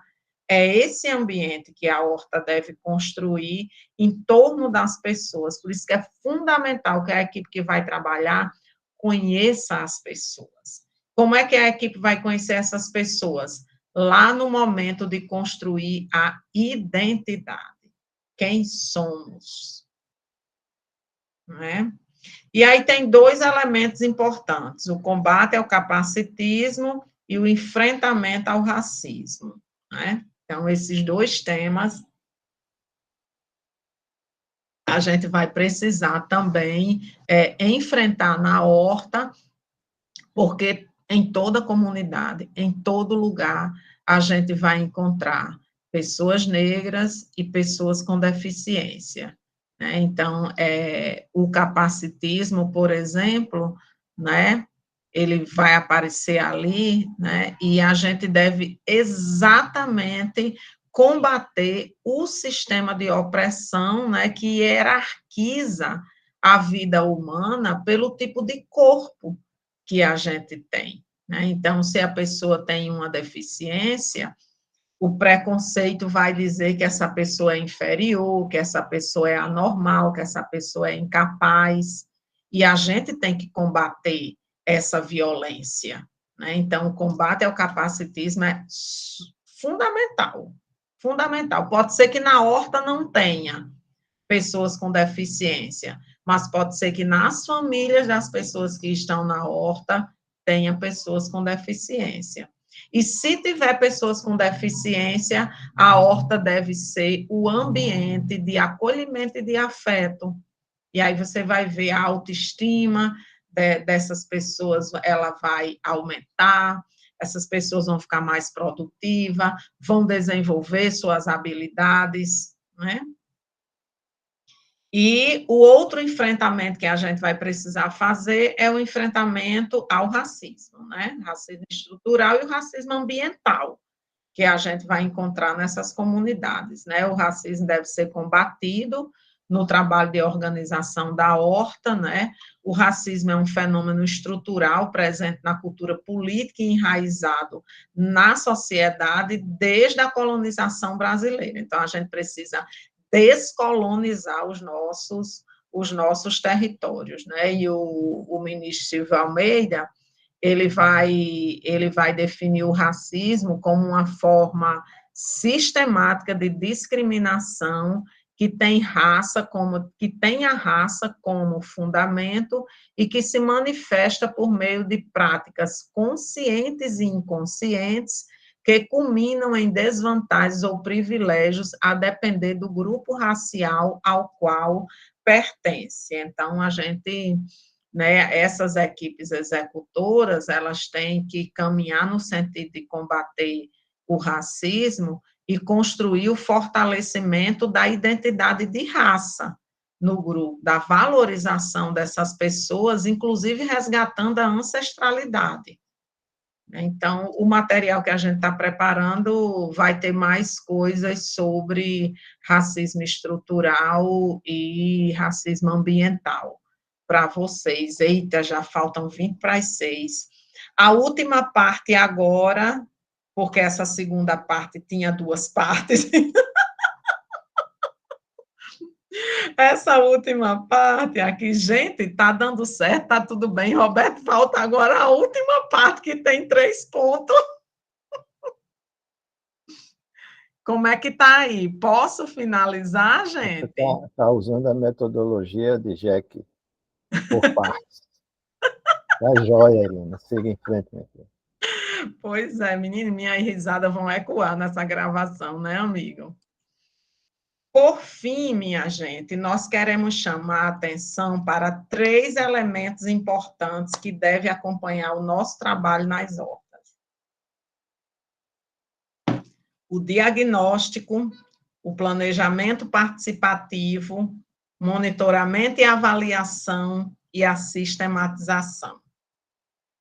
Então, nesse trabalho, né, a gente precisa realizar o diagnóstico, que é exatamente tudo isso que eu falei aqui antes, chegando na comunidade, né? Conhecer o território, conhecer as pessoas, né? Fazer essa leitura de realidade do território, né? Isso tudo é o diagnóstico. O que Paulo Freire vai dizer para a gente que é a leitura do mundo, né? Essa leitura parte do questionamento que se faz sobre a realidade e as injustiças sociais presentes na realidade cotidiana dessas comunidades. Então, é importante ressaltar que a leitura da realidade, ela deve ser seguida do aprofundamento teórico sobre as raízes das injustiças, né? As raízes capitalistas, colonial, patriarcal, racista, sexista, né? São injustiças que incidem sobre a vida das pessoas e principalmente sobre a vida das mulheres, né? Então, o diagnóstico ele deve fazer essa leitura da realidade, né? Nesse material da Flaxo que eu coloquei para vocês, que é um material de 2021, é uma cartilha bem simples, cartilha bem legal que vocês podem estar utilizando, né? Na cartilha diz o seguinte: o diagnóstico significa conhecer, levantar informações, pesquisar. Significa fazer uma avaliação de uma realidade determinada baseada em dados e informações. O diagnóstico implica em conhecer, pesquisar, interpretar e propor. Seu objetivo é gerar um novo conhecimento sobre um aspecto da realidade, a realidade desconhecida ou que precisa aprofundar o conhecimento. Então, é exatamente isso que a gente vai fazer. No momento em que a gente vai conhecer o grupo, conhecer a realidade, conhecer o território, a gente está fazendo exatamente esse diagnóstico, né? Então, a gente também colocou aqui um exemplo, né, que a gente gosta muito de trabalhar, né, Roberto, nas comunidades, que é o FOFA. Forças, oportunidades, fraquezas e ameaças, e a gente pode construir isso coletivamente, né? Forças e oportunidades como elementos mais positivos, potencializadores, fraquezas e ameaças como elementos mais negativos e mais desafiadores, né? As forças e as fraquezas como elementos internos e as oportunidades e ameaças como elementos externos. Isso é uma metodologia muito bacana de fazer diagnóstico, né? Segunda coisa, o planejamento. O planejamento, ele vai partir do diagnóstico. Então, a gente vai planejar, por exemplo, o trabalho da horta. Primeiro a gente faz o diagnóstico e depois a gente vai planejar. A gente não pode planejar sem olhar o diagnóstico, porque exatamente o diagnóstico vai dizer essa realidade que a gente tem.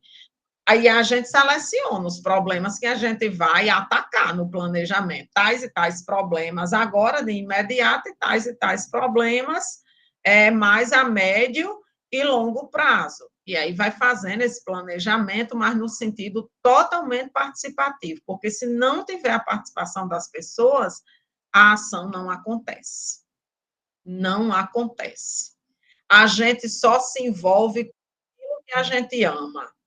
E isso não é só para relacionamento afetivo, não. É para o relacionamento do trabalho comunitário também, né? Então, o planejamento é fundamental, né? Então, é necessário construir a reflexão e a ação para enfrentar os problemas, e nessa lógica, outras estratégias podem ser construídas que vai além dos problemas locais.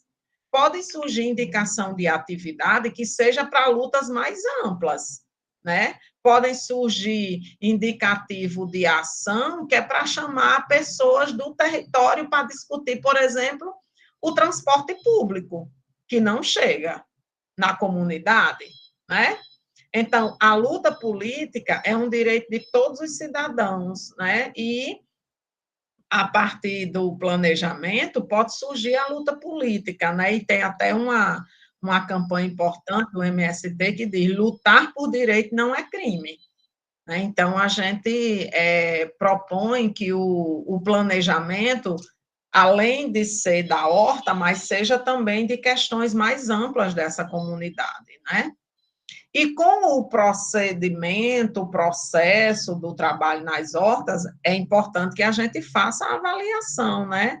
Um processo de avaliação que ajuda os participantes, né, a olhar o caminho que percorreu, analisar o que fez, com quem fez, quem ajudou a fazer, como foi feito, se alcançou objetivos e metas, se os resultados foram alcançados, né? Quais foram as dificuldades, os desafios, inclusive a avaliação ajuda a projetar ações futuras, né?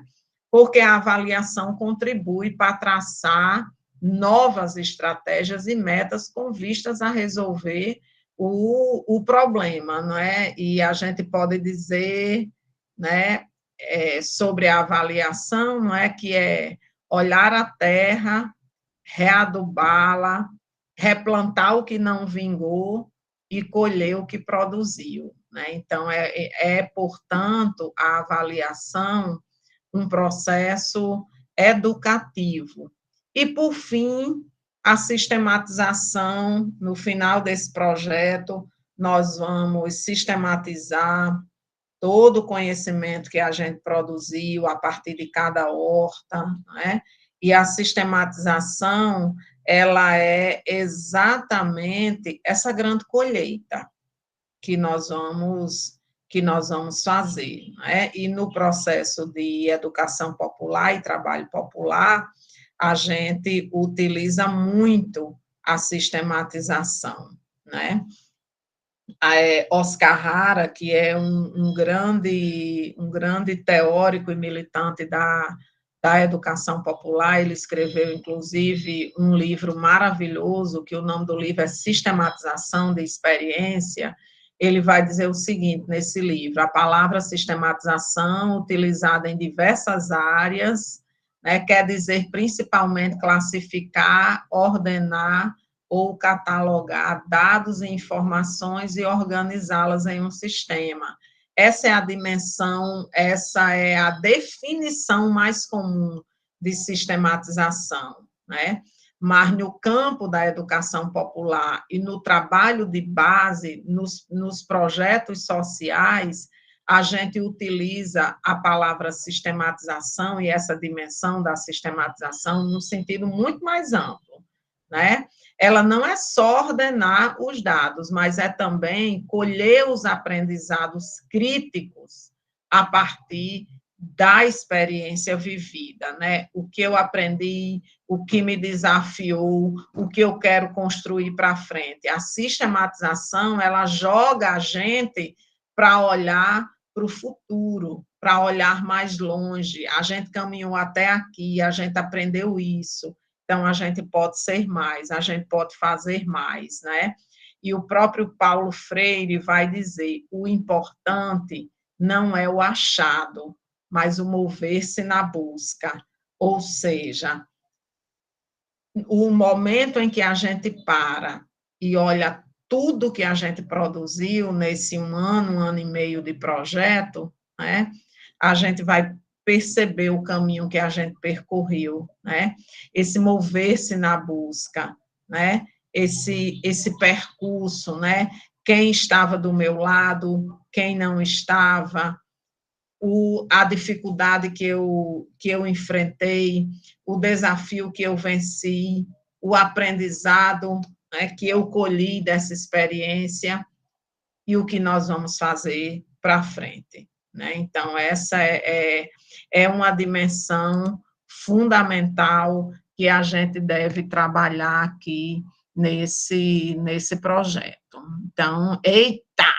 10 para as 6. Acho que eu terminei agora, Roberto.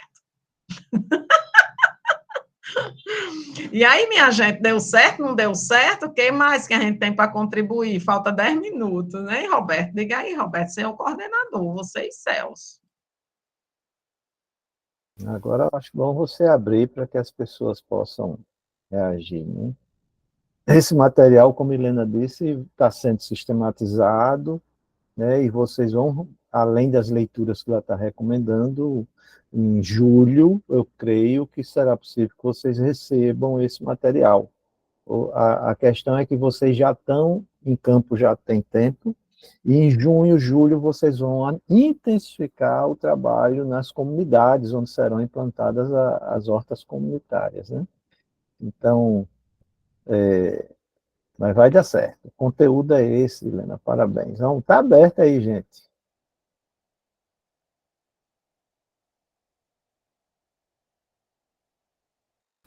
É porque Olha, hoje meu é Deus, dia o povo depois ficou cansado, foi porque eu não fiz slide, Roberto. Não, é porque hoje é dia depois de Santo Antônio, minha filha. O povo ontem caiu no forró com a molesta, arranjando namorada, quem estava precisando arranjar namorado, namorada. Aí hoje está tudo cansado. Quem é Eu casado, já estava fiquei dançando. passando a Rita de Cássia, professor. Santo Antônio não resolveu o meu negócio, não. Resolveu não, minha filha? Então se Resolveu não. agarre Vou com passar outra para Rita de santa, com outro Cássia. santo, viu? Casa dos Impossíveis. Professora Helena, eu queria só uma sistematização de experiência. Como era o nome do autor, que eu não deu tempo de eu anotar. A senhora estava falando bem ligeirinho. Eu vou colocar aqui no chat. E tio Flávio.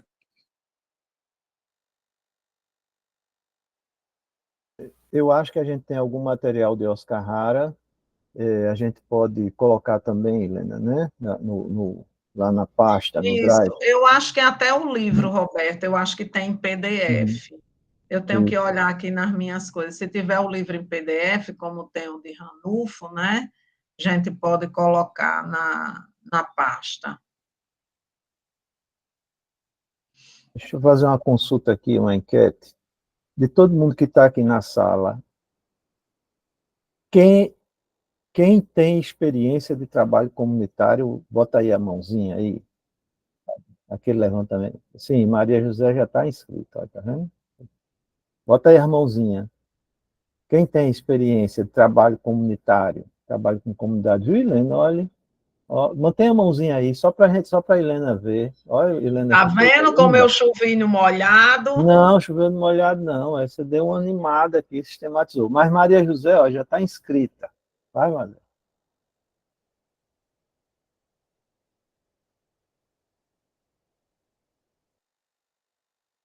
Roberta, é que meu telefone é novo, que eu ganhei dos namorados, e aí eu ainda estou aprendendo aqui a Mas, utilizar. menina, que chique! E ainda estou aprendendo a usar aqui meu telefone, né? Ainda de vez em quando dá uns galhos nele.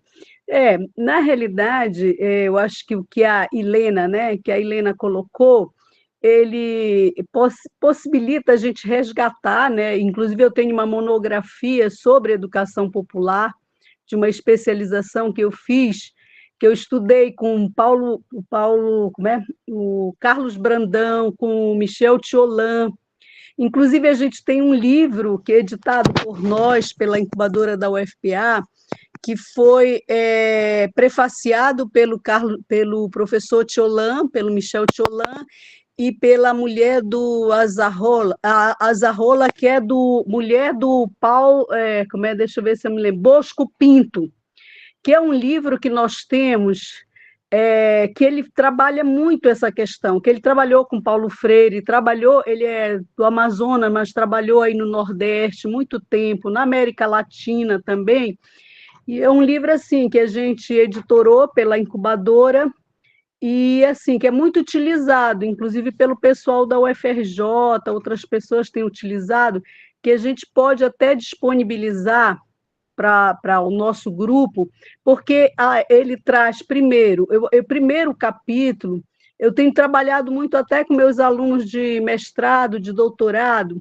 porque primeira coisa que o Bosco Pinto ele trabalha é o que é produzir conhecimento, né? Claro, ele vai fazendo todo um resgate teórico, mas ele pensou todo o material, ele foi a partir de processos de educação popular, né?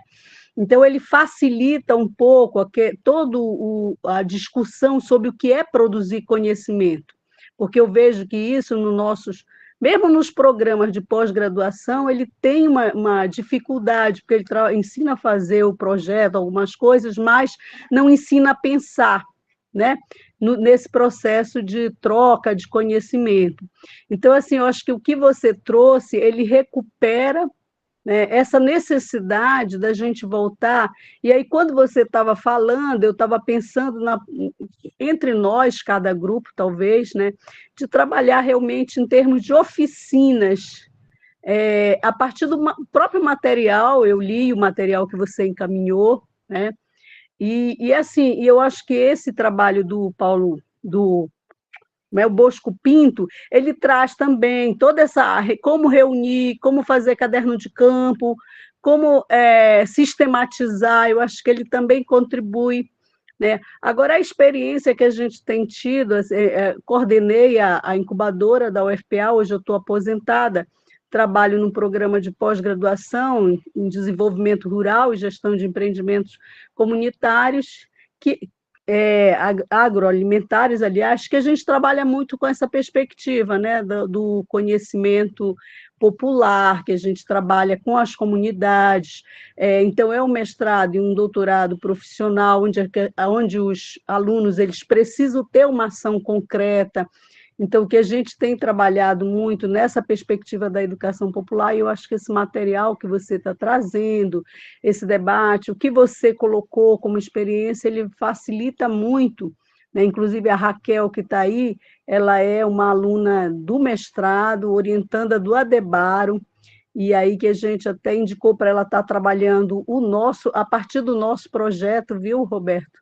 Então, a Raquel, ela vai já trabalhar a dissertação dela a partir desse projeto, do projeto que eu chamo projeto mãe, né? Ou projeto base, e assim, trabalhar a partir do que a gente já construiu o plano estadual, embora a gente ainda não tenha disponibilizado, porque parece-me que foi adiado, né? Foi prorrogado o prazo de entrega, mas a gente já trabalhou, e a Raquel está trabalhando justamente em cima do nosso projeto. Então, essas experiências, assim, elas são muito ricas, mais de 20 anos de incubadora, então esse trabalho mesmo, a gente tem o livro, né, Roberto, que foi trabalhado pela Economia Solidária, a gente também teve 3 livros que a gente publicou, que são experiências de educação, trabalhando a partir da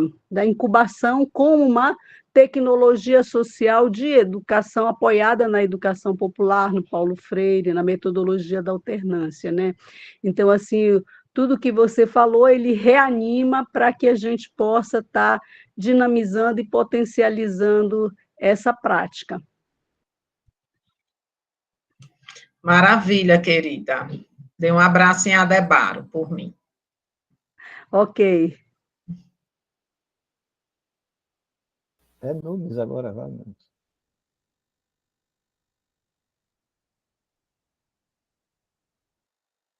Arrocha, Nunes. Não, eu esqueci minha mãozinha levantada na hora do trabalho comunitário. Já fiz minha consideração por hoje. Obrigado.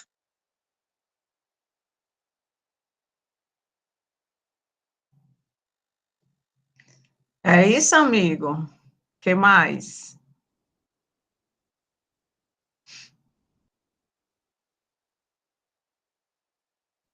Parece que sextou, viu, Roberto? Eu acho. Agora a nossa amiga Celso.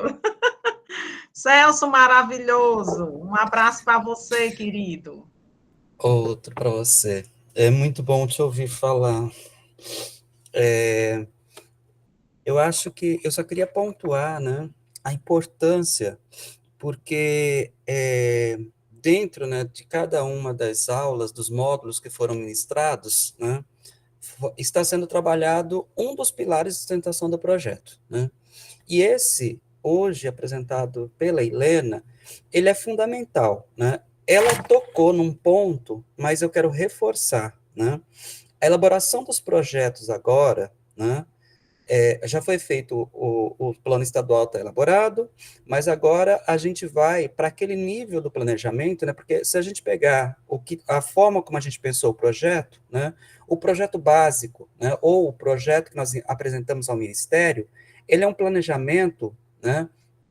É um macro planejamento, porque ele não traz as especificidades dos lugares, né? Aí, o plano estadual, ele é um plano estratégico, ou seja, daquilo que está no projeto geral, como é que eu vou dar conta de realizar isso na unidade da federação que eu estou atuando, né? E agora, né, essa parte específica que a Helena trouxe é a base para que a gente possa fazer o planejamento operacional, né? O planejamento detalhado é saber como a coisa vai acontecer em cada lugar. E aí que entra, né, o elemento diferenciador, ou o elemento, ou eu colocaria a cereja do bolo, né, é valorizar os saberes desses grupos, o modo de vida, o modo de se relacionar com, né, o mundo que essas pessoas têm. Porque se nós chegarmos lá com o nosso saber, né, e levar como sendo a solução do problema, quando o projeto encerrar no final de 2 anos e nós formos embora, as hortas desaparecem, tá? Porque se eles não se apropriarem, eles não perceberem, né, se perceberem enquanto sujeitos históricos, enquanto sujeitos ativos, enquanto pessoas que podem fazer também, né, a gente não vai promover uma coisa que é fundamental, que é a emancipação. Essas pessoas precisam ser empoderadas, precisam se entender enquanto sujeitos que podem, que têm poder. Né? Se a gente não fizer isso, né, o nosso projeto vai fracassar. Tá? Então, esse módulo de Helena, ele é fundamental no nosso projeto, fundamental, porque agora, né, a gente vai o quê? Trabalhar com os grupos para cada uma das áreas que nós selecionamos, né? E aí é que entra.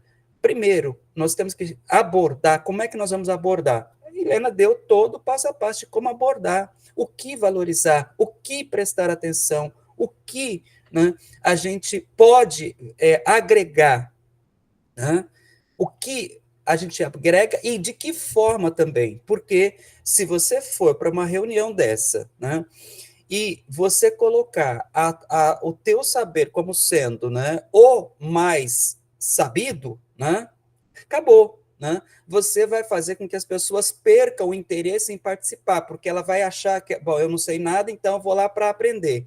Elas precisam se perceber enquanto pessoas que têm a ensinar também.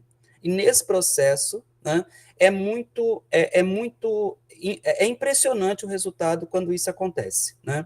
Mas aí novamente, né, eu vou reforçar a ideia, né, do José de Souza Martins, né, no livro A Chegada do Estranho.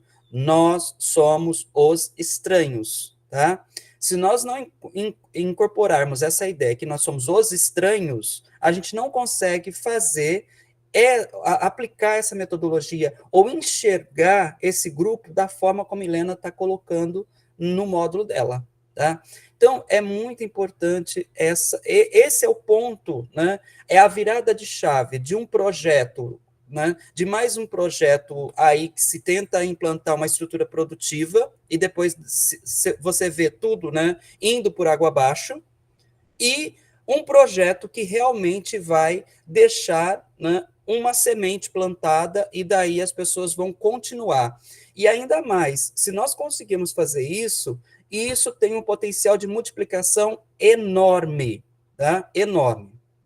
Eu tenho algumas experiências de projeto de extensão que vai nessa perspectiva, né, da educação popular, da valorização de saberes, né, das metodologias participativas, que a gente teve resultados fantásticos, tanto o período que eu trabalhei em Sergipe, né, como aqui na UFRN também, né.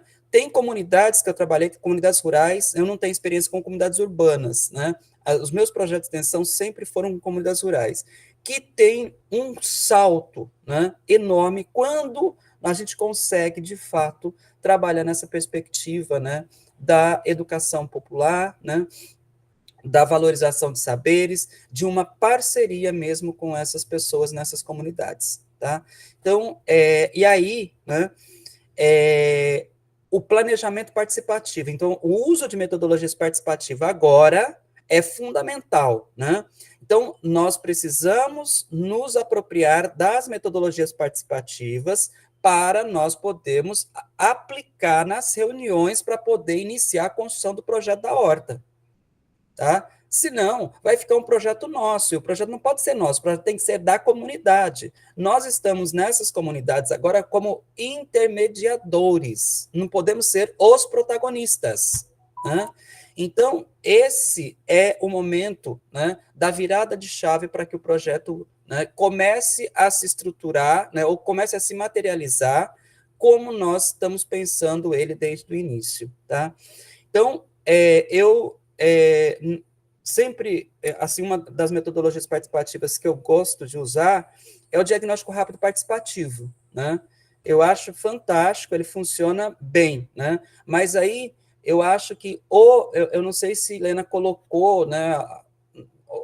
Eu acho que sim, né? Está sistematizando essas informações, as metodologias e tal, mas a gente poderia, dentro desse material agora, Helena, disponibilizar algumas cartilhas já, para que o pessoal que não tem, né, muita familiaridade com o uso dessas metodologias participativas em comunidades, né, se apropriarem disso, porque eles precisam para já, né, porque algumas equipes já estão, né, fazendo as reuniões para começar a discutir o formato, né, ou a formatação do projeto de horticultura, né, comunitária.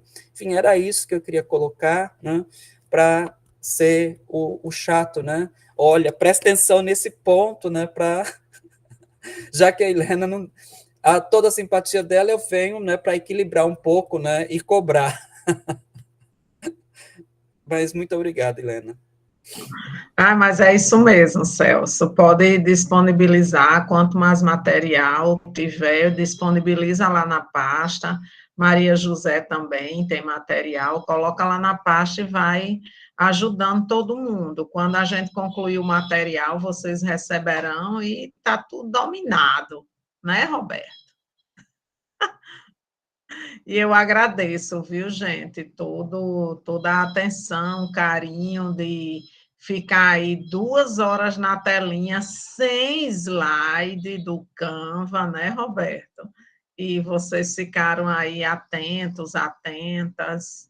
Muito obrigada aí pela oportunidade de aprender com vocês. Tem sido muito bom elaborar o material para vocês. É isto. Muito bem. Elenice está dizendo que a aula foi maravilhosa, com o sem slide. Gilberto agradecendo, Augusto agradecendo.